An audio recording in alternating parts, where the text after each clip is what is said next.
Eu compartilhei uma mensagem na semana passada chamada Prontos para Ouvir a Deus, e o que eu vou compartilhar com você hoje é quase uma continuação disso.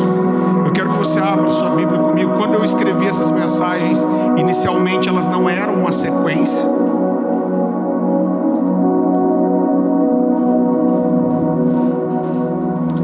Queridos, você deve ter percebido que raramente a gente faz séries de mensagens aqui, né? Não que isso seja ruim, pelo contrário, é uma coisa que eu gostaria de aprender. Só um pouquinho.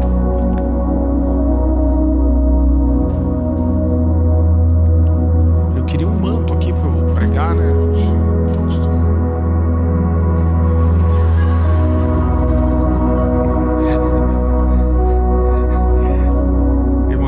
Eu gosto de um mantinho. Tem gente que fala, mas pastor, incomoda esse barulho no fundo. No dia que você pregar, você não pede. Me deixa mais solto o negócio. E deixa eu construir uma coisa para vocês. Então, como eu estava falando, acho que 2 vezes, em dia 13 de julho, a gente fez 2 anos do primeiro culto aberto que a gente anunciou. Fora isso, a gente ficou um ano quase, mais de um ano na verdade, eu acho, fechado em casa. E o primeiro culto que a gente anunciou, colocou nas redes sociais, foi dia 13 de julho de 2021. E eu acho que 2 vezes só a gente pregou séries aqui. Então eu preguei a cultura da mesa, e eu preguei também uma vez 3 mensagens específicas falando de chamado. Mas a gente, se você está aqui com a gente há um tempo, há 2 anos, a gente tem falado de uma impressão no Espírito que nós temos para algo que vai virar o céu espiritualmente a partir de setembro e outubro, né? E quando as pessoas me perguntam, tá, o que você quer dizer com o céu virar? Eu dou um exemplo, irmão, muito simples. A gente está num estado aqui que é muito forte na agricultura, e quando você fala com o agricultor, você vai ver, você pode perguntar para qualquer um isso. Ele vai dizer que, olha, tem anos em que o frio é muito forte, você tem que cobrir a plantação com plástico para a geada não matar. Normalmente a seca vem junto, então você tem que irrigar muito a terra, e o resultado é que é uma colheita que dá um trabalho miserável e não dá bons frutos. Dá poucos frutos, e normalmente frutos que não são de qualidade. Mas existem alguns anos onde a chuva vem na hora certa, o frio vem na medida certa, e tudo colabora e a coisa acontece mais fácil, é favorável, e às vezes com menos esforço. E eu não estou pregando aqui contra o esforço, mas a colheita é maior. Por quê? Porque existe um favor natural para que a colheita seja farta. Então eu entendo, queridos, que existem alguns momentos em que Deus escolhe derramar um tempo de favor sobre a terra, né? Então a gente teve um despertamento muito grande ali no final dos anos 90, começo dos anos 2000, e isso passou, né? Então em 2006 ali, eu acho que foi o último ano que foi o ano já em declínio. E eu lembro que por muito tempo eu orei e falei, Deus, nos prepara para a gente receber um avivamento que não acabe. Irmão, o único avivamento que não vai acabar é o último, né? O Dan me falou uma coisa que eu nunca tinha entendido. Ele falou assim, sabe por que os avivamentos acabam? Eu falei, por que, Dan? Ele falou, porque tem que acabar. Porque quando Deus traz um avivamento, é porque Deus começou a provocar o coração da igreja, para que a igreja buscasse, se desesperasse, clamasse por algo novo. Então Deus levanta a igreja para clamar por isso. Deus corresponde com favor. Esse favor de Deus muda um contexto, traz entendimento, revelação, e depois isso tem que passar para que dali um tempo a igreja tenha uma nova fome, um novo desespero, uma nova busca para que um novo nível de revelação aconteça. Então quando você olha para trás, provavelmente as pessoas que você olha no Brasil que mais mexem com você, que tem ministérios relevantes, provavelmente a grande maioria delas foram pessoas que foram tocadas e despertadas nesses dias. Então quando Deus traz um período de favor, de avivamento, de despertamento, isso prepara a igreja para aquilo que Deus vai fazer, leva a igreja para um novo nível de revelação, de compreensão de coisas novas, e prepara pessoas que vão tocar a próxima geração. Você entende isso? E nós acreditamos, querido, que em setembro para outubro a gente tem uma mudança de estação espiritual. Então, na semana passada eu ministrei sobre o Deus que fala e sobre estar pronto para ouvir a Deus. Hoje eu vou continuar falando sobre a importância de se discernir os tempos, né? E ainda antes da gente virar setembro, eu vou trazer uma mensagem aqui que eu já preguei aqui uma vez, mas é uma instrução, uma orientação clara sobre como e por que jejuar. Porque no dia 1º de setembro a gente vai iniciar um jejum de 40 dias aqui. E eu tenho falado isso várias vezes, porque eu vou pedir um favor para vocês. Eu sei que problema ele não avisa antes, né? Ele não manda um e-mail dizendo: queria te avisar que no dia 15 você vai ter um grande BO para resolver. Graças a Deus que não acontece, né, irmãos? Então, assim, é claro que a gente vai atender necessidades específicas, mas por 40 dias a gente vai estar jejuando com o presbitério, a gente vai desafiar a igreja para estar junto, e eu vou liberar eles de todo o trabalho aqui na igreja durante o dia. Por quê? Porque por 40 dias, das 10 da noite às 2 da manhã, a gente vai estar orando juntos aqui na igreja, e a igreja vai estar aberta para quem quiser participar. Amém? E eu creio que esse vai ser um tempo assim muito precioso. Então essas duas mensagens, a mensagem que eu vou trazer falando do jejum, domingo na escola do Mike Duke, quem prega é ele, é um cara que tem avivamento queimando no coração.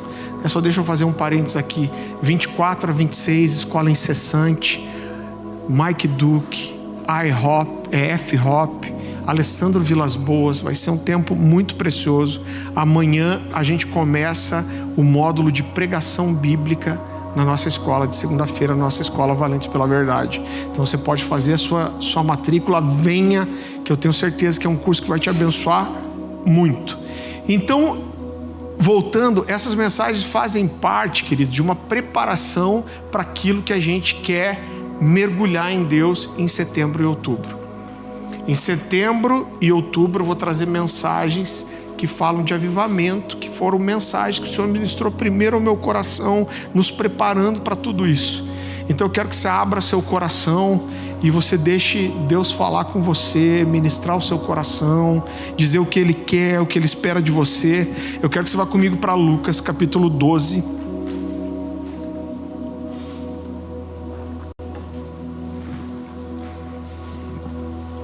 Eu acabei de chegar, agora há pouquinho, cheguei de Mogi das Cruzes, São Paulo.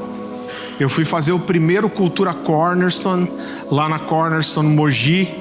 E, gente, tinha 70 pessoas lá contando com as crianças. Você sabe que tá certo que começo de igreja, até mulher grávida nós contamos como 2, né? Mas se eu não me engano, foram 51 adultos e 20 crianças.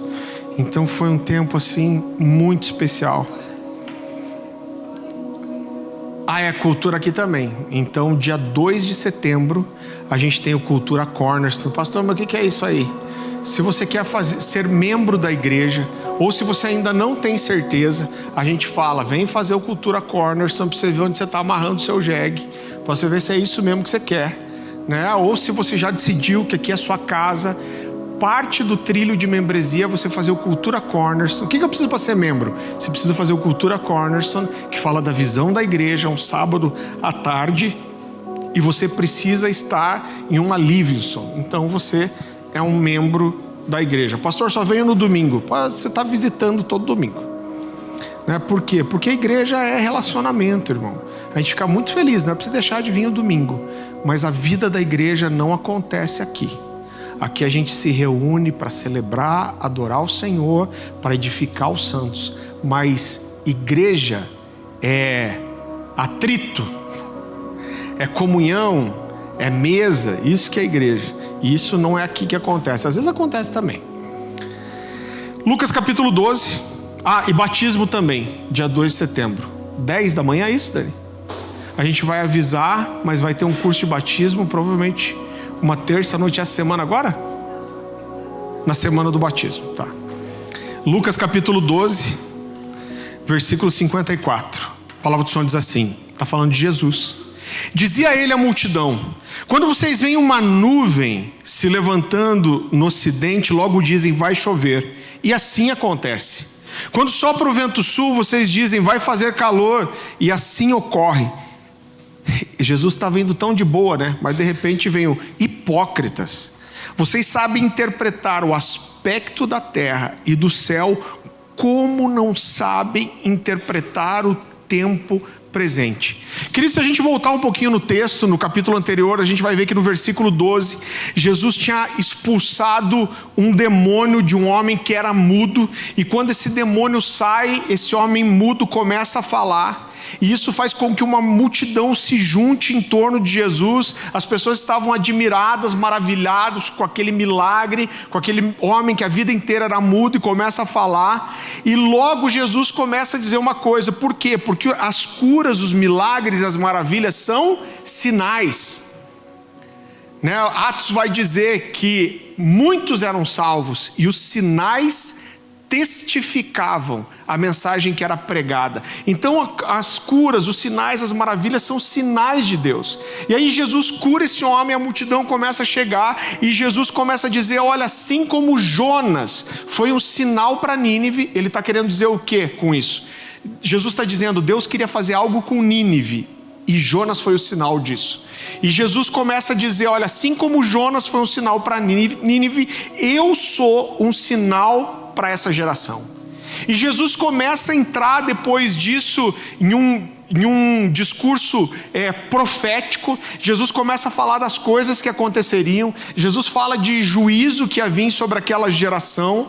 E no capítulo 12, Jesus alerta os seus discípulos. Ele está dizendo: olha, vocês não devem temer aqueles que podem matar o corpo, mas não podem fazer mais nada além disso. Então Jesus estava sendo profético, porque ele estava querendo preparar os seus discípulos para algo que viria. Jesus fala de um tempo de perseguição, de morte que viria sobre os cristãos. Jesus fala para eles de manter viva a chama. Por quê? O que Jesus está dizendo é: vai vir perseguição, vai vir dificuldade, vão vir tempos difíceis, e vocês precisam manter a chama acesa. Jesus fala que eles precisavam viver como se o Senhor estivesse às portas, e Jesus fala da sua vinda, e Jesus fala da sua morte. Então o que Jesus está fazendo aqui é preparar aquele povo para as coisas que viriam. Ele está dizendo: gente, qual é o objetivo disso? Eu lembro que alguém uma vez me perguntou, quando Paulo é preso e logo depois ele é decapitado, ele é morto, a Bíblia fala que ele estava entre os irmãos e começaram a profetizar que ele seria preso e perseguido. Alguém pega, se eu não me engano, um cinto de Paulo, prende as mãos e pés e fala assim: ó, isso que vão fazer com o dono desse cinto. E aí os irmãos chegam para ele e falam assim: Paulo, você não pode ir para Roma. Você não pode ir, você tem que ficar aqui. E aí Paulo diz: de cidade em cidade, o Espírito Santo me testifica que o que me esperam são cadeias e prisões. Então o que ele está querendo dizer é o seguinte: gente, Deus não está falando isso para que eu desista. Deus está falando isso para que eu prepare o meu coração para o que vai acontecer. O que Deus está fazendo é me mostrar, me fazer discernir esse tempo para que eu esteja pronto para ele. Então o que Jesus estava fazendo aqui é ajudar esses homens a discernir, compreender os tempos que estavam por vir. E então chega uma hora que Jesus está falando do que aqui? De sinais. Ele está dizendo: eu sou um sinal, esse mudo falando é um sinal, as coisas que virão são sinais. E aí chega nesse momento que Jesus fica indignado, e ele diz para aqueles homens: olha, vocês conseguem olhar para o céu e saber se vai chover, conseguem olhar os sinais e saber se vai fazer calor, mas vocês não conseguem discernir os tempos que nós vivemos. E Jesus chama eles de hipócritas. Jesus está dizendo: como vocês não conseguem entender? Vocês percebem tantas coisas, mas eu estou dando sinais para vocês, eu estou fazendo milagres entre vocês, e vocês não conseguem entender o que está para acontecer, vocês não conseguem entender o que eu e o Pai estamos para fazer, vocês não conseguem entender o que vocês devem fazer. E a verdade é que Jesus fica indignado com isso. Ele está falando: olha, vocês fariseus, vocês conhecem os sinais nos tempos, mas vocês não conseguem ter discernimento das coisas que eu estou apontando para vocês. E para mim, querido, nesse texto Jesus deixa muito claro a importância de discernir os tempos. Quando eu olho para esse texto, eu não consigo acreditar que Jesus espera que um crente de verdade não tenha uma compreensão profética dos tempos. Porque se fosse só para alguns, só para os profetas, Jesus não estaria indignado. Mas ele fala assim: vocês são hipócritas, porque eu estou dando sinais, mas vocês não entendem. A Bíblia fala sobre os sinais dos fins dos tempos. A Bíblia fala sobre vários sinais. Eu tenho certeza que Deus quer que a gente compreenda isso. Eu entendo, quando eu olho para as Escrituras, eu vejo que a todo tempo Deus nos dá sinais sobre o tempo que Ele escolheu para vivermos e sobre os nossos dias. Eu costumo dizer uma oração que eu faço muito. Eu já repeti isso aqui várias vezes, eu acredito. É acordar às vezes de manhã e falar: Jesus, o seu convite para os discípulos foi: vem aí, siga-me. Eu falei: o seu chamado para mim é a mesma coisa. Eu falei: mas eles conseguiam ver o Senhor andando. Eu falei: Jesus, eu preciso entender para onde você está indo. Eu lembro que alguns dias atrás eu estava conversando com um pastor, ele estava falando sobre uma situação com uma família da igreja, uma situação muito complicada, e aí eu entendo o coração dele. Eu sei que ele não falou por mal, mas ele falou assim: isso aí também, às vezes não é nem Deus e nem o diabo, é o acaso que acontece. Ele estava meio na onda do Kleber Lucas. Misericórdia, gente, sério, os caras são campeão. E eu lembro que eu ouvi, eu falei: cara, eu não consigo acreditar que existe acaso na vida de um crente. Foi o cara que não tem Deus, que deixa a vida me levar, eu acho até que pode vir um acaso ali.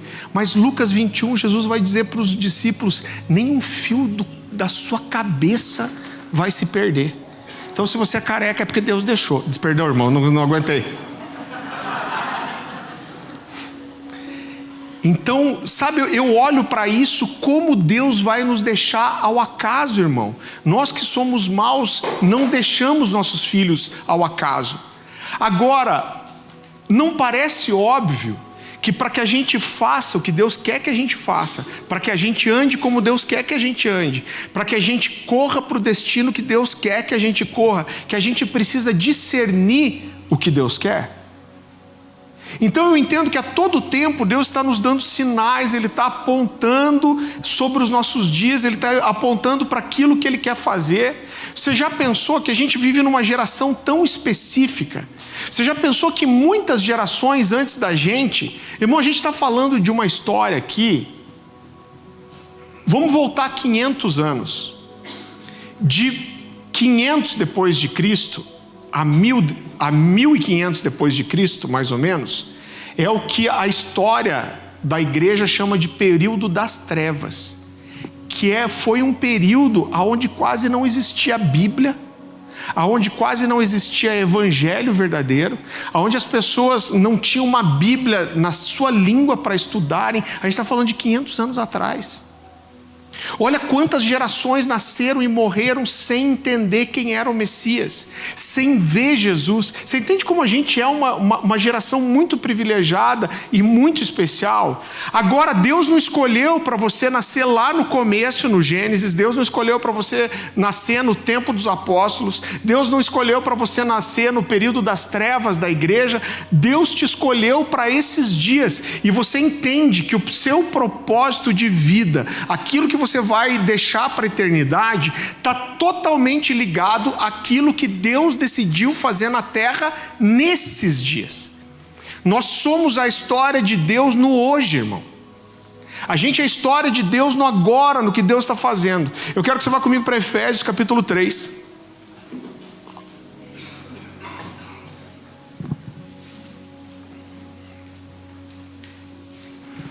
Olha como esse texto é profundo e ilustra tão bem isso.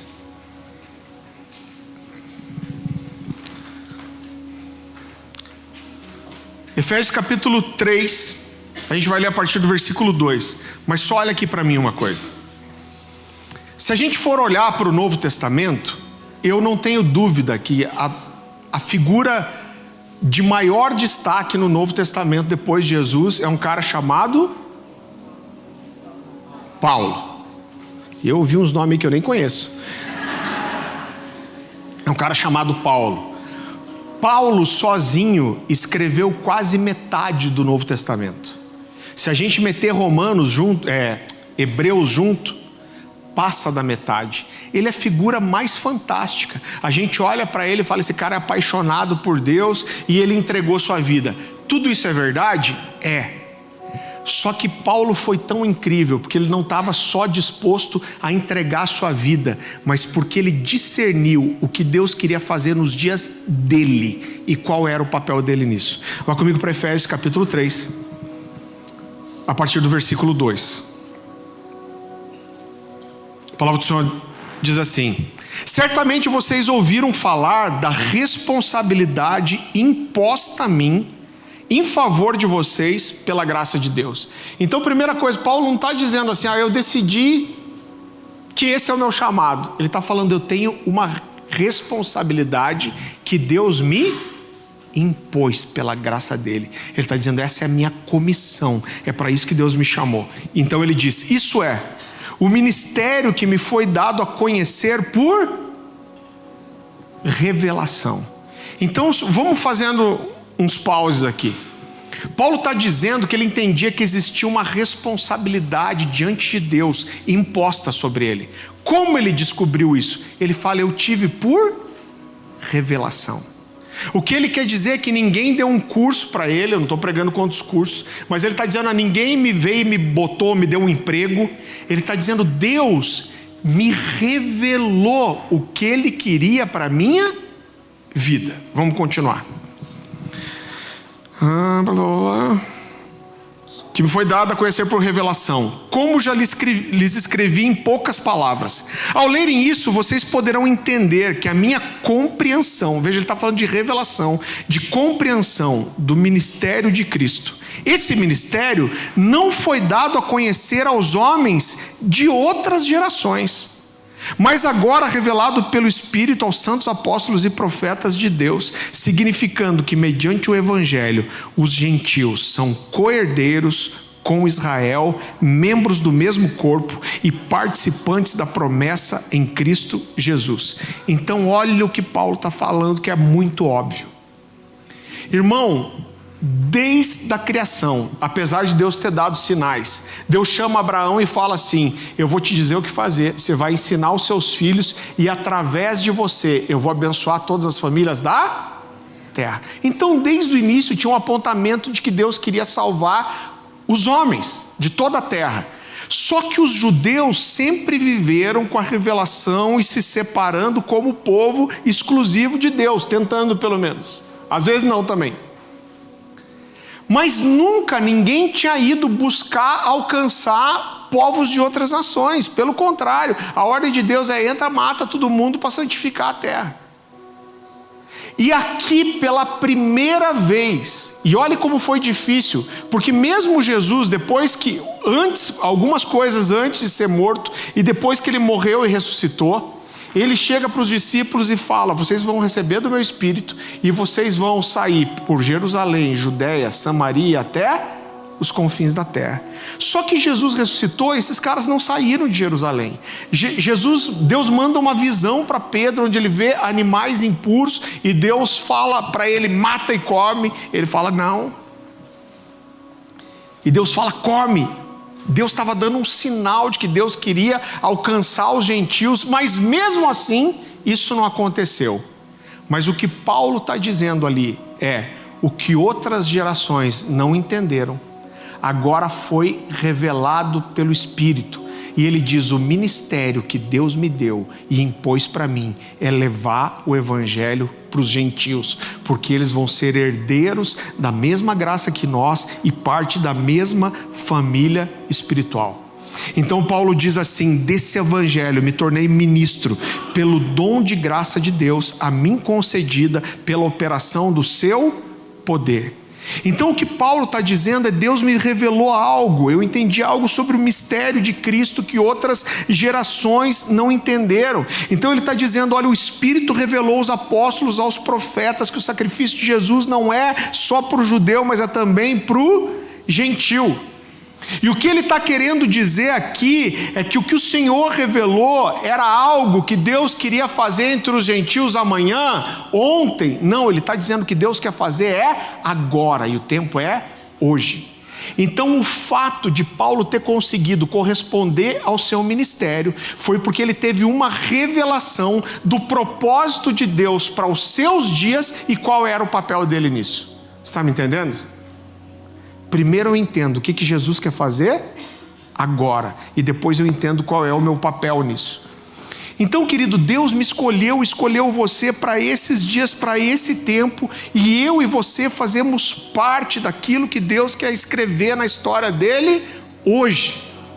Eu gosto muito de uma frase do Global Youth Movement que diz assim: toda geração tem a oportunidade de mudar a história, mas essa aqui é a nossa vez. Esses são os nossos dias. Então a pergunta que nós precisamos fazer dia após dia, que eu faço dia após dia é: Jesus, para onde você está indo? Jesus, o que você quer fazer nesses dias? O que você quer fazer nesse ano? Jesus, o que você tem para agora? Por quê, querido? Por que isso é tão importante? Porque eu faço parte daquilo que Jesus quer fazer no meio da igreja de Curitiba, de onde for, hoje. Eu faço parte disso. Ele me escolheu, Ele me chamou para estar aqui nesses dias, no agora. Esses dias são meus, Deus me deu, e o que eu construo aqui vai ecoar por toda a eternidade. Então eu não posso escolher alguma coisa aleatória para fazer, mas eu preciso entender o que Jesus está fazendo e como eu colaboro com isso. Você entende que isso nunca vai ser aleatório, irmão? E isso fala da sensibilidade profética. Talvez muitos de vocês estejam fazendo aqui a escola ver do Fábio Coelho. E quando a gente fala de profetizar, é aquilo que Paulo fala: todos vocês podem profetizar. Agora, nem tudo tem uma comissão de profeta. Então aquilo que é de repente subir num púlpito e liberar uma palavra para alguém, isso é precioso demais, tem um valor incrível, mas isso é profetizar e não é o ministério profético. O que é o ministério profético? O ministério profético tem muito a ver com discernir os tempos e as estações e entender o que Deus quer fazer numa igreja, numa família, numa cidade, num país, numa geração. E queridos, nós precisamos andar nisso. Então quando eu olho para a minha história, eu vou falar aqui da minha história recente, irmão. 3 anos atrás, quase, a gente fez uma das maiores mudanças da nossa vida, de sair da igreja que a gente fazia parte, para começar algo do zero. E quando eu olho para vocês aqui, eu vejo para as outras igrejas que a gente está cobrindo, que a gente está abrindo, me dá um santo temor, porque não foi fácil. O passo de fé é legal depois que você dá e vê Deus se mover. Mas eu não consigo imaginar que Moisés ficou feliz pra caramba quando ele estava correndo um monte de egípcios atrás deles e de repente ele deu de cara com o mar. Uau, que legal! Então na hora o bicho pega, é bom de ver depois. Mas eu olho para trás e me dá um santo temor de falar assim: cara, eu acertei. Eu consegui ouvir Jesus e eu consegui obedecer a voz dele. Então uma pergunta que muitas pessoas têm me feito, quando vem o que está acontecendo aqui na igreja, a gente como uma igreja tão nova, as pessoas perguntam para mim assim: qual é seu grande desafio? E as pessoas esperam que eu fale: o meu desafio é financeiro, o meu desafio é fazer o povo trabalhar, o meu desafio é conseguir gente para trabalhar no ministério infantil, aleluia, se voluntarie. Mas sabe qual é o meu grande desafio? Que é o que... Porque o resto a gente vai trabalhando e vai fazendo, irmão. Vai errando e acertando. Agora, sabe qual é o meu desafio e que enche o meu coração de temor? É conseguir continuar ouvindo. Sabe, porque quando você ouve Deus, e você se move em obediência, é aí que as coisas acontecem. Eu sei que se faz tanto ato profético, eu não estou pregando contra ato profético, mas irmão, teve um tempo aí que estava na moda ato profético. Eu queria ter uma fábrica de venda de azeite nos anos 80. Porque o que foi de ungir estaca, ungir não sei o quê, ungir Bíblia, enterrar a Bíblia, né? Porque ato profético, qual é o valor do ato profético? Deus chega para um cara chamado Ezequiel. Gente, Deus tem um senso de humor. Ezequiel, você vai ser profeta. E aí Deus fala para ele assim: pega um tijolo e desenha uma cidade nele e põe dentro de uma panela de ferro. Ele fala: tá bom, Deus. Aí tá sussa. Aí Deus fala o seguinte: só que tem o seguinte, você vai fazer um jejum durante, eu não lembro quanto era, mas acho que era 290 dias e mais 60 e poucos dias. É uma coisa assim, é um pouco mais de um ano, acho.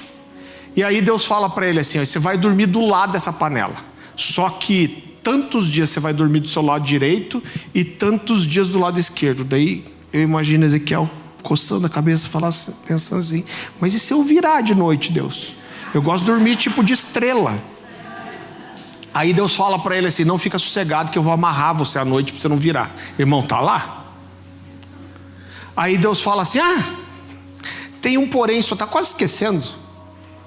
Durante esse período de jejum, você vai só comer uma porção de pão e uma porção de água por dia. Ele fala: beleza, Deus.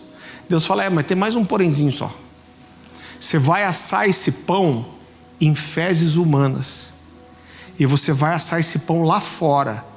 E eu imagino que era para todo mundo sentir o cheiro do que ele estava fazendo. Aí Ezequiel é meio descolado, ele fala assim: poxa Deus, eu nunca comi nada impuro, eu só tomo Coca Zero, eu uso tênis branco, E Deus olha para ele e fala assim: não, então tá bom, então pode assar nas fezes de vaca mesmo. Irmão, se eu e você for para casa e tacar fogo num cocô de cavalo, o máximo que você vai conseguir fazer é um incenso de cocô, irmão. Por quê? Porque o poder do ato profético está numa coisa chamada obediência. E é claro que isso é muito relativo, que você não pode julgar o coração do outro. O cara fala assim: não, Deus me mandou comprar uma lata de azeite lisa, locar aquele helicóptero lá do Barigui e sair jogando óleo pela cidade. Irmão, eu não vou julgar ele, eu só vou pensar: ainda bem que foi para você que ele pediu, não foi para mim. Agora, o poder, querido, está numa coisa chamada obediência.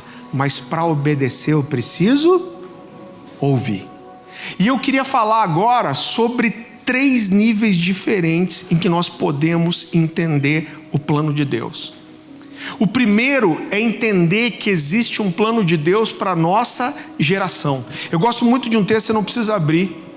Atos capítulo 13, versículo 36, que diz assim: tendo Davi servido aos propósitos de Deus na sua geração, morreu e foi enterrado junto dos seus pais.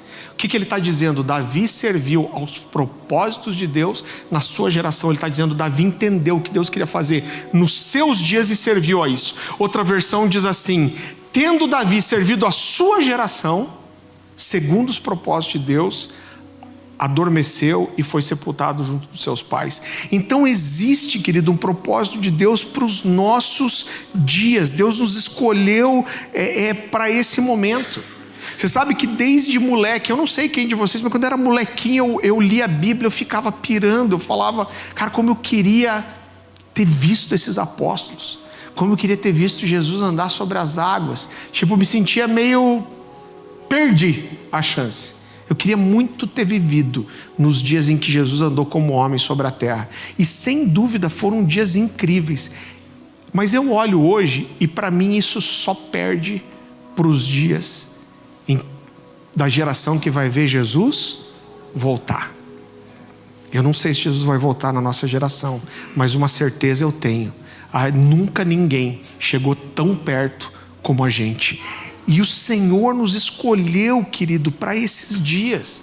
Então por isso que é tão importante você colocar a sua vida, eu não consigo entender como um crente não consegue inclinar o seu coração para pensar, cara, o que Deus tem para mim para os próximos 10 anos, para os próximos 20 anos, para os próximos 30 anos. Por quê? Porque a sua vida não é sua, irmão. Se alguém me pergunta assim, o que você tem plano para a sua, sei lá, para a sua aposentadoria? Eu falei, cara, primeiro que eu não quero nunca me aposentar. Em nome de Jesus.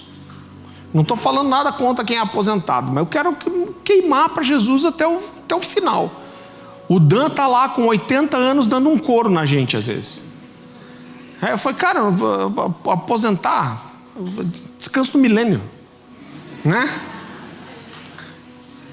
Então, agora eu falo, cara, eu não sinto que eu tenho um dia, eu não estou falando de fazer planejamento para você comprar sua casa, para você pagar a faculdade dos seus filhos, para você trocar de carro, para você fazer uma viagem que você sonha, eu não estou falando disso. Mas eu entendo que eu não tenho o governo da minha vida. A gente cantou aqui agora, e a minha vida, Ele governa. Alguém me perguntou esses dias, pastor, você não tem vontade de morar para fora do Brasil? Eu falei, cara, eu não me dou nem ao luxo de pensar isso, porque a minha vida, Ele governa. Eu não posso planejar, eu posso ouvir dEle que Ele quer isso para mim. Então eu não consigo entender, querido, um crente que não consegue colocar essas coisas na sua vida. A gente tem uma oportunidade, uma vida só, para corresponder à vontade de Deus e deixar um legado. Há poucos anos atrás a gente perdeu o Gregório McNutt com 65 anos, se eu não me engano. Ele não era dos caras mais conhecidos. Quem conhecia o Gregório McNutt? Levanta a mão. Então olha, a maioria não conhecia. Só que quando ele morreu, irmãos, se eu não me engano, tiveram mais de 1000 comentários na postagem de que ele havia falecido. E 99% era assim, esse cara marcou muito a minha vida. Agora eu pergunto para você, se o Senhor te levasse hoje, o que você deixaria? Pelo que você seria lembrado? Eu lembro que uma vez, eu nem devia falar isso, eu acho. Eu lembro que uma vez, eu vou contar porque é divertido. Eu lembro que uma vez a Dani teve um sonho, a gente foi numa agenda para São Paulo, olha essa história. E aí a Dani teve um sonho, que a gente estava num avião, e ela ia ser no banheiro, né, no avião. Não vá no banheiro no avião, desequilibra. E aí de repente o avião caía, fazia um pouso forçado, era pá, coisa estourando e fogo, e aí ela conseguia sair do avião, e era uma viagem vindo de São Paulo, era isso? Ela entendeu que era voltando de São Paulo, e daí ela sai, quando ela está olhando aquele acidente, ela vê o Brunão do Morada, que estava junto, e falou, cara, olha o que aconteceu, caiu o avião, e daí ela acordou. Só que na semana seguinte, acho, ou pertinho ali, a gente foi para São Paulo. E quando a gente estava voltando, ela me contou o sonho.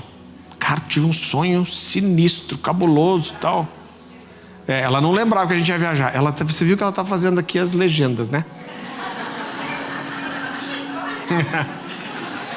Eu estava junto, eu tenho direito. E aí o que aconteceu? Chegamos no aeroporto para voltar embora. Aí tô andando assim, daqui a pouco vejo um cara me imitando. Ó, Galo velho! Quem que era? O Brunão e todo o time do Morado. Eu nem lembrei, irmão. Mas eu olho, a Dani tá assim. Você sabe que o olho dela já não é pequeno, né, irmão? Ela assustada, ela é tipo um gato persa.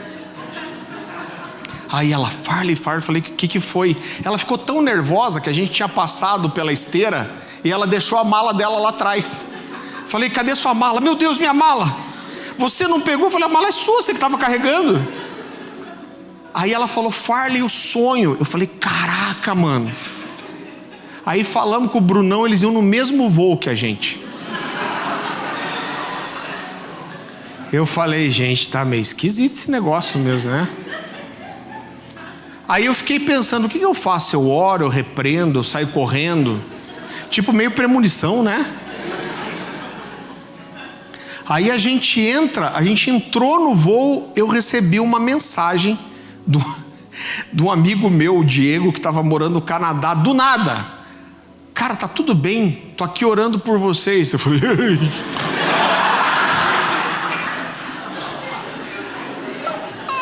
Só que eu tô assim naquele conflito. Cara, se Deus revelou, é para fazer alguma coisa. Eu não ia revelar só para... Eu só vou te avisar que você vai morrer. Eu cheguei que não é isso, né? Mas daí me ocorreu uma coisa que eu fiquei preocupado. Eu falei para Dani, não, Dani, nós não vamos morrer, não. Eu falei, o Morada inteiro tá aqui. Se nós caímos no avião do Morado, só vão lembrar deles, nem vão lembrar da gente.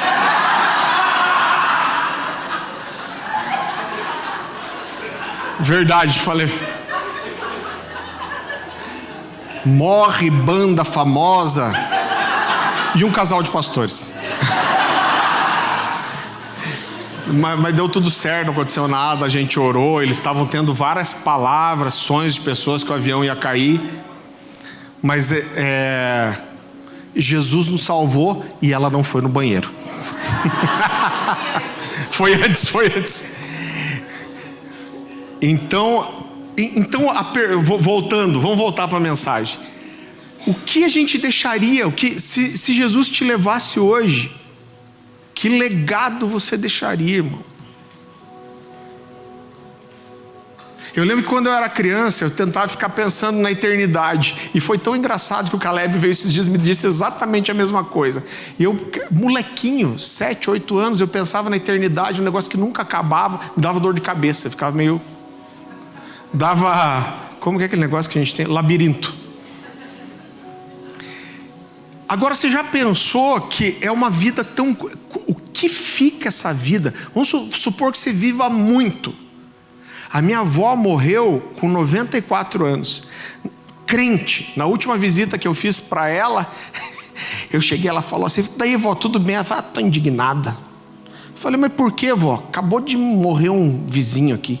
Eu falei, mas o que tem? Era muito seu amigo? Falou, não, vizinho mais novo que eu, estou indignado, que Deus me esqueceu aqui mesmo. Verdade, gente, verdade. Falei, vó, você está com 94, se você levantar a mão para adorar, Deus puxa. Eu me perdi. Perdão, gente, eu estou mais cansado hoje, eu dou uma...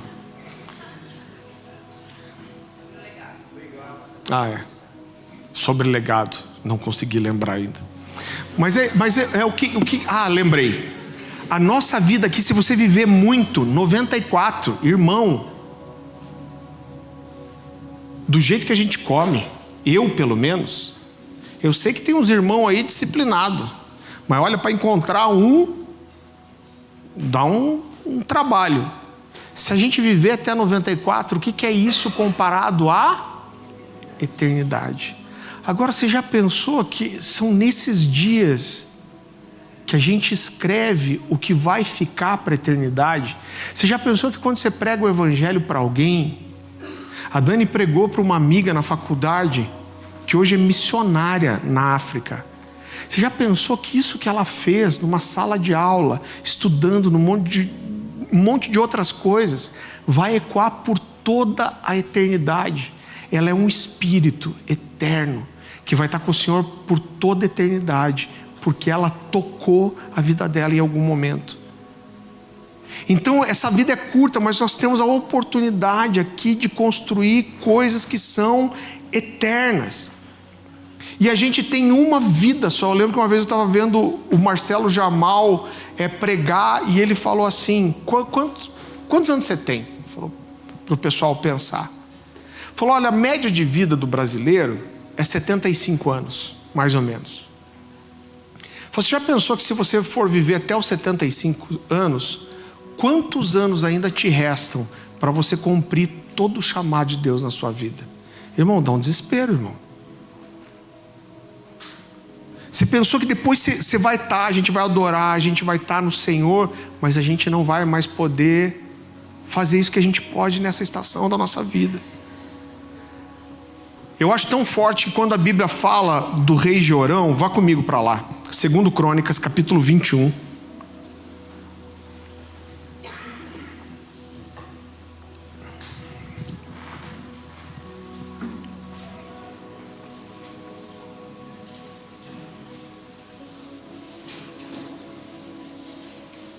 Está falando de um rei terrível que Israel teve. 2 Crônicas, capítulo 21, versículo 20. A palavra do Senhor diz assim: ele era da idade de 32 anos, quando começou a reinar, e reinou por 8 anos em Jerusalém. E aí ele morre. E a Bíblia diz assim: e se foi, sem deixar de si saudades. Sepultaram-no na cidade de Davi, porém não no sepulcro dos reis. Esse é alguém que passou por um lugar muito importante da história, mas não deixou nada. Irmão, eu não estou dizendo aqui que todo mundo vai ser um avivalista, né? Porque às vezes você ouve umas pregações, parece que todo mundo vai ter tempo integral, todo mundo vai ser avivalista. Mas eu vou dizer para você que eu acredito de todo o meu coração que se você conseguir compreender qual é o chamado pessoal de Deus para a sua vida, e você corresponder a isso, jamais você vai passar desapercebido pela história de Deus. Seja o que for. Seja o que for.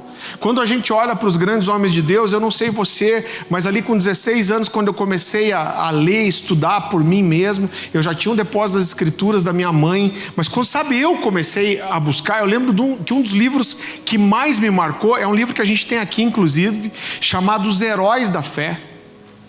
E eu olhava e falava: meu Deus, como esses homens fizeram coisas tão incríveis. E eu tinha muito uma impressão na época que é um cara selado por Deus, que Deus escolheu, e eu não estou descaracterizando isso, eu entendo que tem um chamado, tem um selo, mas irmão, eu vou te dizer o que eu acredito, que antes de todas as coisas, esses foram homens que conseguiram ouvir a voz de Deus, a vontade de Deus, e falaram: eis-me aqui. O que eu acredito é que não tem pouca gente com chamado, o que eu acredito é que tem pouca gente ouvindo e dizendo sim. Então, por isso é importante discernir o que Deus tem para mim, o que Deus está fazendo nessa geração. O segundo nível seria entender o que Deus tem para fazer nesse ano. O que Deus tem para esse ano? Irmão, eu não consigo entender um crente que vira um ano, eu já falei isso para vocês várias vezes, começa a chegar novembro, começa a buscar Deus, fala: Deus, o que o Senhor tem para mim? Por quê? Porque a minha vida Ele governa, eu não sou dono de mim, eu preciso entender para onde Ele está indo, o que Ele quer fazer.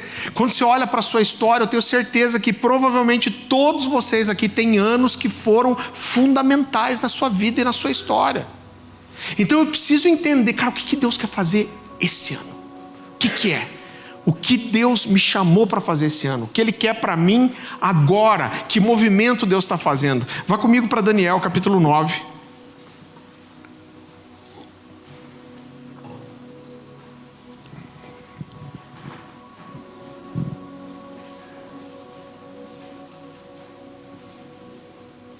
Queridos, quando o rei Nabucodonosor invadiu a região e Daniel é levado preso para a Babilônia com seus amigos, os estudiosos têm um consenso que ele deveria ter aqui entre 13 e 19 anos, não mais do que isso. Então era um adolescente ou um jovenzinho muito novinho. E ele foi levado preso para ser servo na Babilônia, ser servo do rei da Babilônia, e ele estava lá há 70 anos exilado da sua terra. Então ele tinha aqui provavelmente entre 83 e 89 anos. E olha o que acontece nesse ano específico. Ele diz assim: Dario, filho de Xerxes, da linhagem dos Medos, foi constituído governante do reino babilônio. Ele já estava passando as gerações lá. No primeiro ano do seu reinado, eu, Daniel, compreendi pelas escrituras, conforme a palavra do Senhor dada ao profeta Jeremias, que a desolação de Jerusalém iria durar 70 anos. Por isso me voltei para o Senhor Deus com orações e súplicas, em jejum, em pano de saco e coberto de cinza, e orei ao Senhor o meu Deus e confessei. O que é tão importante aqui? Como eu falei para você, o rei Nabucodonosor invadiu, Jerusalém ali quando Daniel tinha entre 13 e 19 anos. E aqui haviam se passado 70 anos já. E o que Daniel está falando, ele sempre permaneceu fiel ao Senhor, à sua fé. E o que ele está dizendo aqui é que ele estava estudando o livro de Jeremias e ele entendeu o que Deus tinha profetizado através de Jeremias. Quando o povo entra na terra prometida, Deus dá uma ordem para eles e Deus fala assim: olha, por 6 anos vocês vão trabalhar a terra. Mas no 6º ano vocês têm que guardar o alimento. Por quê? Porque o 7º ano é um ano sabático e a terra precisa descansar. Então não podia se cultivar nada. Se podia até pegar algo que nasceu sozinho, mas a terra não podia ser cultivada.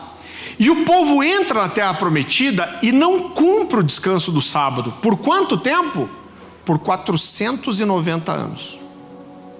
E chega uma hora que Deus usa Jeremias para profetizar juízo. E Jeremias fala: vocês vão ser exilados e vocês vão pagar os sábados da terra. Então, se a cada 6 anos um precisava ter um descanso, ele faz a conta.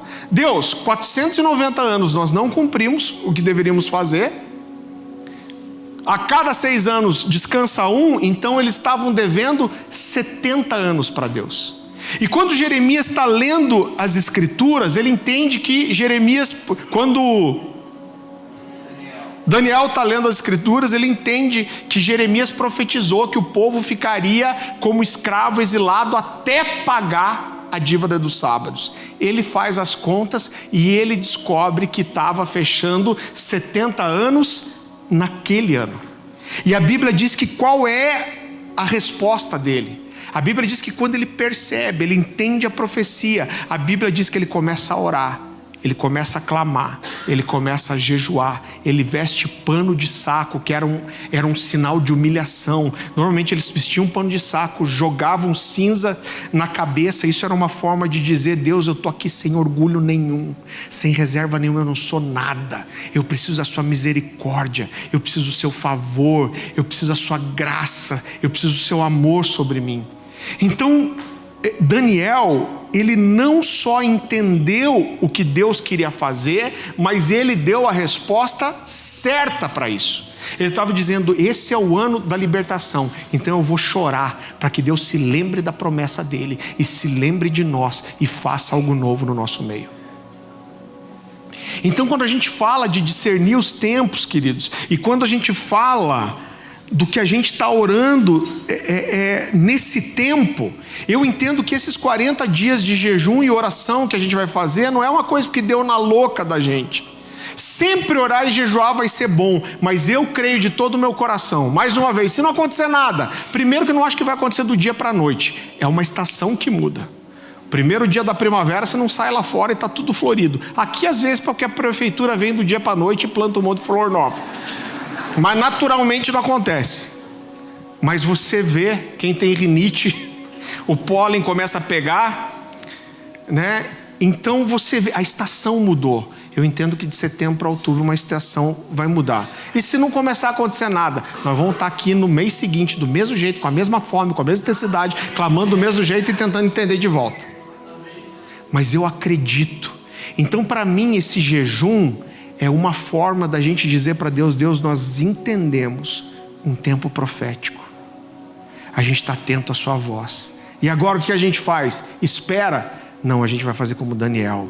Nós vamos clamar, nós vamos orar, nós vamos chorar, nós vamos bater, nós vamos insistir, nós vamos clamar ao Senhor para que Ele faça aquilo que Ele está dizendo que vai fazer.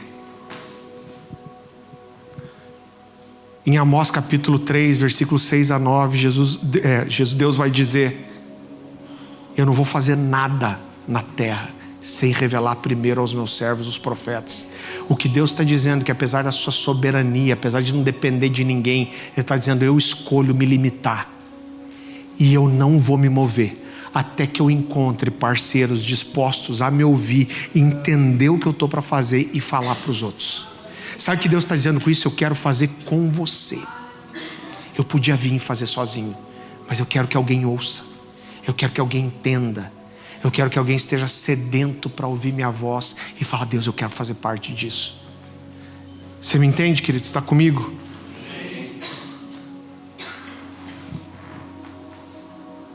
E, em último lugar, é o que Deus quer fazer hoje. Isso fala de uma sensibilidade profética. Apesar de que quando Deus faz algo numa casa, numa igreja, existe uma porção disso que toca todas as pessoas, mas, queridos, nós estamos em fases diferentes da vida. Eu entendo que se Deus quer trazer um avivamento, isso vai tocar todos, mas até o que o avivamento vai provocar na vida das pessoas são coisas diferentes. Eu lembro que quando eu estava preparando essa mensagem, eu tinha acabado de voltar de uma viagem com o pastor Francisco, lá da Alcance. O pastor Francisco faleceu há acho que uns 2 anos mais ou menos. E eu estava indo com ele estabelecer alguns líderes lá na comunidade Alcance de Goianésia. E o Francisco, sempre muito profético, ele falou para mim: nós vamos subir lá e vamos profetizar para todo mundo. Eu falei: vamos lá, pastor. Estou com o iodo aqui, vai dar tudo certo. E, queridos, eram todos líderes, mas as palavras, como quando você ordena aqui, são tão diferentes de uma pessoa para outra. Por quê? Porque nós estamos em estações diferentes, temos chamados diferentes, estamos indo por caminhos de propósito de Deus diferentes. Então o propósito de Deus, ele não é a granel, irmão. Deus tem algo para você. Ele tem algo para você. Você faz parte de uma família, isso envolve a família. Mas Deus, isso não tira a peculiaridade daquilo que Deus tem para você especificamente. E como nós precisamos ouvir a voz de Deus, irmão. Você sabe que uma das conclusões que eu chego depois de tantos anos de ministério, eu acho que eu já falei isso aqui. Eu já passei pela mesa de tantos pastores, tantos líderes, tantas igrejas, estados, cidades que, irmão, eu nem tento contar. Às vezes eu estou viajando em um lugar e alguém fala assim: pastor, você foi lá na minha cidade. Eu falo: que legal, qual que é a tua cidade? Ele fala um nome que eu falo assim: cara, acho que eu nunca fui nesse lugar aí. Acho que eu nunca ouvi esse nome. E no fim eu fui mesmo. Então eu já passei por tanto lugar que eu não consigo contar. E já estive na mesa de muitos pastores. A impressão que eu tenho é que muitos líderes encerram a sua vida sem entender o que Jesus tinha para eles. E quando você não sabe o que Deus tem para você, você fica correndo atrás de outra coisa, que normalmente é resultado, é número, é sucesso. Não é por isso que você tem tantas igrejas, irmão. É lamentável isso. Eu não estou me colocando aqui como melhor que ninguém, mas tem igreja que o cara, cada hora ele quer uma coisa diferente, né? Então uma hora o cara é G12, outra hora ele é MDA, outra hora ele é coaching, outra hora ele é Rinodê, né? Por quê? Porque ele está atrás de um resultado, porque parece que ele vai estar, Deus está provando ele, se a igreja dele estiver cheia de gente, se ele construir um templo grandão e tiver um telão de LED, aí Deus está com ele. Telão de LED é a coroa, é a pedrinha na coroa. Por quê? Porque não existe eu sei o que Jesus me chamou para ser. É isso aqui que Ele quer de mim. Isso é pessoal. Então o profético, ele não é só para os profetas. O profeta tem essa comissão de dar destino. Por isso o profético, o fundamento da igreja são os apóstolos e profetas. Agora todos nós podemos profetizar, sem dúvida nenhuma. Agora a dúvida que eu não tenho mesmo é que todos nós precisamos aprender a ouvir a voz de Deus. Você sabe uma besteira, irmão, que você vai ouvir? Talvez você já tenha ouvido isso. Você fala para o seu pastor que você ouviu de Deus, que é para você sair, para você ir para outro lugar. Aí o pastor fala assim: meu Deus não falou comigo ainda. Sim, mas a sua vida é minha? Eu não estou dizendo que Deus não pode falar, não pode dar um discernimento, mas se você está aqui nessa casa e Deus fala com você, você vem para mim e fala: pastor, Deus me falou que deu meu tempo aqui para ir para outro lugar, o que eu vou falar? Cara, amém, Deus te abençoe, posso te ajudar? Você já tem um lugar no seu coração? Por quê? Porque se é a sua vida, Deus tem que falar com você, irmão, não comigo. Eu posso te ajudar, facilitar, mas não sou intermediário. Eu lembro que quando eu tinha uns 19 anos, o pastor Silas foi o primeiro pastor que me discipulou. Eu entendi meu chamado com 16 anos. Com 19 eu estava num conflito. Será que vou fazer um cursinho? Será que vou de volta? Será que vou fazer faculdade? Será que vou para um seminário que tinha uma possibilidade? Sabe aquela coisa? Será que eu fico no tempo integral? Será que vou trabalhar? E eu cheguei desesperado, eu falei: pastor, é muita coisa aqui, eu não sei escolher, eu não sei qual que é a vontade de Deus. Eu falei: você sabe, pastor? Ele falou: sei. Eu falei: cara, então fala, né? E ele falou uma coisa que me ensinou uma chave para sempre, para o que eu sou hoje. Ele falou: Farley, eu não posso tirar de você o direito que você tem de aprender a ouvir de Deus. A melhor forma de eu te ajudar é não te dizer o que você tem que fazer, mas te ensinar a como trilhar o caminho para ouvir de Deus. Então o que eu quero, irmão, é te provocar. Eu acredito que esses são dias assim proféticos, sabe? São dias onde Deus vai estar tentando falar com você, vai estar tentando te dar sinais. A Bíblia diz que aqueles que se aproximam do Senhor precisam crer que Ele é galardoador daqueles que o buscam.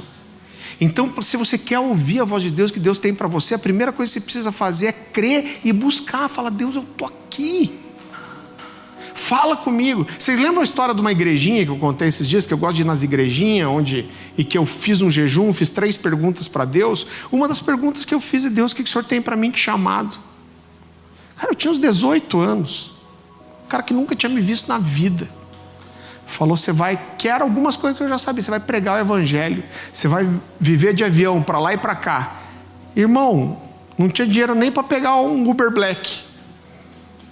Ele falou: cara, você vai viajar, você vai ficar de avião para lá e para cá, porque Deus vai levar você para pregar em muitos lugares.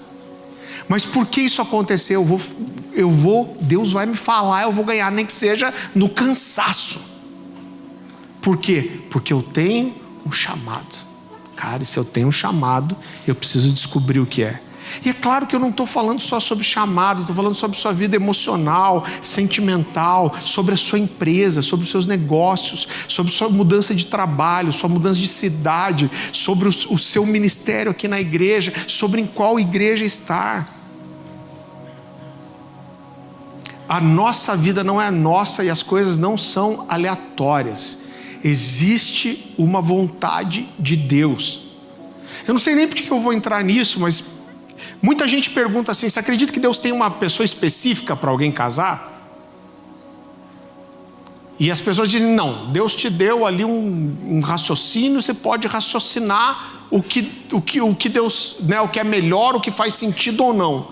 Irmão, eu tenho dificuldade de acreditar nisso. Sabe o que eu acredito? É que eu tenho uma incapacidade completa de escolher certo. Então eu preciso colocar minha vida diante de Deus e falar: Deus, eu não consigo escolher direito. Mas como se escolhe, irmão? Eu tenho amigos, eu não estou dizendo que ninguém está livre disso, mas eu tenho amigos que estavam casados 20 anos e de repente a esposa ficou loucona. Gente de ministério, pastor, e abandonou e caiu na vida, irmão. Como que você sabe se isso não vai acontecer? Então existe uma incapacidade em nós de conhecer o futuro e escolher as coisas. Então eu prefiro entender que Deus sabe o que eu não sei. Então eu preciso que Ele me diga o que fazer. Eu não me aproximei da Dani até Deus falar. Eu tenho escrito num caderninho até hoje. O dia que eu entendi que Deus me falou: pode ir lá que ela é sua esposa. Por quê, irmão? Eu tenho um chamado. Deus vai me cobrar se eu fiz o que Ele queria que eu fizesse. Será que isso pode ser com qualquer pessoa aleatória mesmo? Então eu digo para você: a minha vida Ele governa. A minha vida é dele, eu não posso ficar escolhendo aleatoriamente. Não sou eu que vou te dizer o que você tem que fazer. Eu posso ser um facilitador, eu posso tentar te ajudar a ler os sinais, mas todos nós precisamos nos mover no profético, no sentido de aprender a ouvir a voz de Deus. Porque como a gente construiu semana passada, Deus é um Deus que fala. Deus é um Deus que fala. Eu quero provocar o seu coração. Eu creio que esses 40 dias vão ser dias assim inesquecíveis. Irmão, eu quero que você ore. Eu vou falar uma última coisa. A gente acabou de fazer 2 anos de igreja aberta. A gente nunca colocou nada lá na frente, dizendo que era igreja. E a gente não sabe nem por quê. A gente pensa que talvez um grande motivo era para a gente não crescer muito e perder a cultura. Eu também não sei se a gente colocar alguma coisa lá na frente vai fazer alguma diferença. Vocês já me ouviram falar aqui muitas vezes que o nosso objetivo não é crescer numericamente, é antes crescer em conhecimento de Deus, em vida, em santidade, em verdade. Agora eu entendo também que a consequência natural disso é ter um crescimento. Principalmente porque meu coração sangra, porque eu tenho certeza que tem um monte de gente ali que está sonhando em viver o que a gente tem aqui. Eu não quero um monte de gente, eu quero essas que o Senhor quer que estejam com a gente. E eu acho que essa semana a gente vai pôr uns banners ali falando dos horários dos cultos. Eu não tenho a mínima ideia se isso vai gerar alguma coisa, mas eu sei que eu tive um temor de pôr esses banners antes e eu obedeci. Isso é importante para mim. Amém? Abaixe sua cabeça, feche seus olhos. A gente ainda tem a ceia. Eu quero só orar com você antes da Dani continuar. Senhor Jesus, nós declaramos nessa noite que o Senhor nos governa, Senhor. A nossa vida é tua.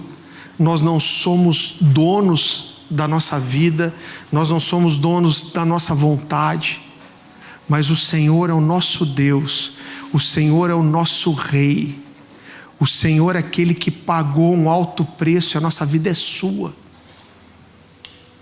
Eu compartilhei essa mensagem aqui da melhor forma que eu pude, mas só o teu Espírito, Pai, pode convencer os meus irmãos. E eu creio que existe um grito do céu, existe um grito do Senhor dizendo: entendam que vocês precisam me ouvir, entendam que vocês precisam ouvir eu falar com vocês, entendam que vocês precisam caminhar em cima daquilo que eu falo. Eu sou um Deus que fala.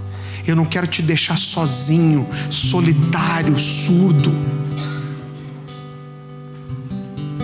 Eu entendo que existe um grito de Deus dizendo: olha, quando você entender a minha vontade, você vai ter o meu favor, eu vou estar junto com você. Nos ajuda, Senhor. Que clamar ao Senhor pela sua vontade não seja a última opção, mas que ela seja a primeira, Pai. Que haja esse temor no nosso coração de não nos movermos, até que nós possamos sentir uma paz no nosso coração, uma direção do Senhor, em nome de Jesus, sem exceção nenhuma. Que essa seja uma igreja que se move no profético, que ouve a sua voz, que te escuta, que tem coragem e ousadia para te obedecer, Senhor. Nos leva para esse caminho. Eu te peço que o Senhor apure os nossos ouvidos espirituais, que o Senhor aguce a nossa sensibilidade, Pai. Que haja, Senhor meu Deus, um desespero no nosso coração, falando: Deus, se o Senhor é um Deus que fala, eu não me conformo em não ouvir, Deus, eu não aceito não ouvir. O Senhor é um Deus que fala e eu vou aprender a ouvir o Senhor falando comigo. Traz, Senhor, traz esse desejo nesses dias, fala conosco, levanta, Senhor, profetas no nosso meio, que nós possamos discernir esses dias, que nós possamos discernir os tempos, que nós possamos discernir essa estação espiritual, que nós possamos discernir o que o Senhor quer fazer nos nossos dias, o que o Senhor quer fazer nessa casa, que cada família representada aqui possa entender o que o Senhor quer fazer dentro deles, Senhor, que eles possam entender os movimentos na empresa, nos negócios, no trabalho, e Isso pega tanto no meu coração, Senhor. Isso está gritando no meu coração desde a metade da mensagem. Eu creio que existem homens, mulheres aqui, empresários, falando: Deus, me diz, Deus, o que eu faço, para onde eu vou? Que haja criatividade, que haja direção, Deus, que haja favor, que eles possam ouvir uma frase, algo de alguém, qualquer coisa, mas que venha aquele peso ao coração: Deus está usando isso para falar comigo. É isso que Deus quer. Em nome de Jesus, Senhor, nós precisamos Te ouvir, Deus. Nós não podemos caminhar por nós mesmos, Senhor. Nós precisamos do Senhor nos guiando, nos dirigindo, nos falando, Pai. Nos fala, Deus. Eu abençoo, Pai, esses empresários, esses profissionais liberais, esses que trabalham também como empregados, mas estão esperando uma direção do Senhor. Traz vida, Senhor. Conduz essa igreja. Nós estamos aqui dizendo: nós somos dependentes, nós somos incapazes de escolher certo, Deus.